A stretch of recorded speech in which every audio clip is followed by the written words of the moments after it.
আজকে আমরা কমপ্লেক্স নাম্বারের একটা গুরুত্বপূর্ণ সমস্যার সমাধান করব যে একটি সমবাহু ত্রিভুজের তিনটি শীর্ষ Z1, Z2 ও Z3 তিনটি জটিল রাশি সূচিত হয়।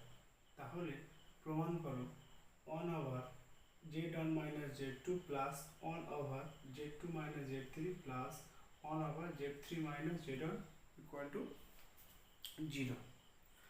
আচ্ছা, আমরা এই প্রবলেমটা সলভ করব। আমরা যদি ছবি আঁকি যে একটি সমবাহু ত্রিভুজ A B C Z1, Z2, Z3 এই তিনটি শীর্ষবিন্দু সূচিত করে Z1, Z2, Z3। এখন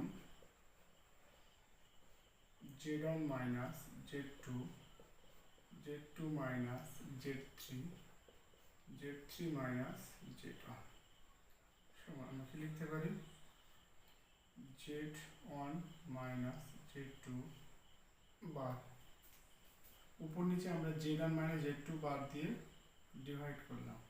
কেন করলাম আমরা পাশে বলে দিচ্ছি কেন করলাম। Z2 minus Z3, Z2 minus Z3, Z3 minus Z3 over minus Z3 minus Z1 বার Z3 minus Z1, Z3 minus Z1 বার। এটা কেন করলাম? আমরা জানি যে কোনো জটিল সংখ্যা তার বার দিয়ে যদি আমরা গুণ করি তাহলে সেটা কি হয় Z মডেল স্কোয়ার হয়ে যায়, অর্থাৎ মড জেডের বর্গ হয়ে যায়। তাহলে এখানে আমরা দেখতে পাচ্ছি Z1 বার Z2 বার, আর নিচে কি পেয়ে যাচ্ছি আমরা Z1 minus Z2 square, Z2 minus Z3 বার Z2 minus Z3 square, Z3 bar minus Z1 বার Z3 মাইনাস Z1 বার স্কোয়ার। এবার দেখো এই ত্রিভুজটা কি বলে দেওয়া ছিল এ বি সি একটি সমবাহু ত্রিভুজ, একটি সমবাহু ত্রিভুজ। আর সমবাহু ত্রিভুজ হলে তার প্রতিটি বাহুর দৈর্ঘ্য সমান হবে। তাহলে আমরা কি পাবো এখানে যে Z1 Z2 বার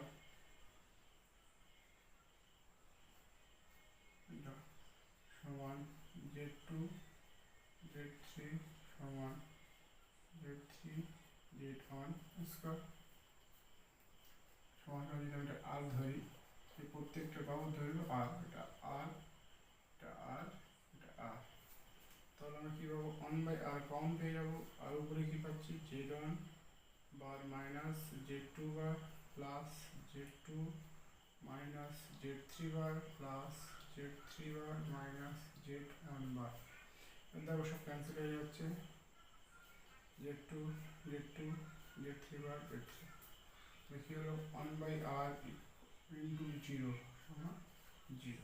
আমাদের এটাই দেখাতে বলেছে যে যদি সমবাহু ত্রিভুজ হয় এবং Z1 Z2 Z3 যদি ত্রিভুজটির তিনটি শীর্ষবিন্দু সূচিত করে তাহলে আমাদের এই প্রমাণটা করতে বলেছে এবং সেটা আমরা পরপর দেখিয়ে দিলাম। ঠিক আছে, আজকে এই পর্যন্ত।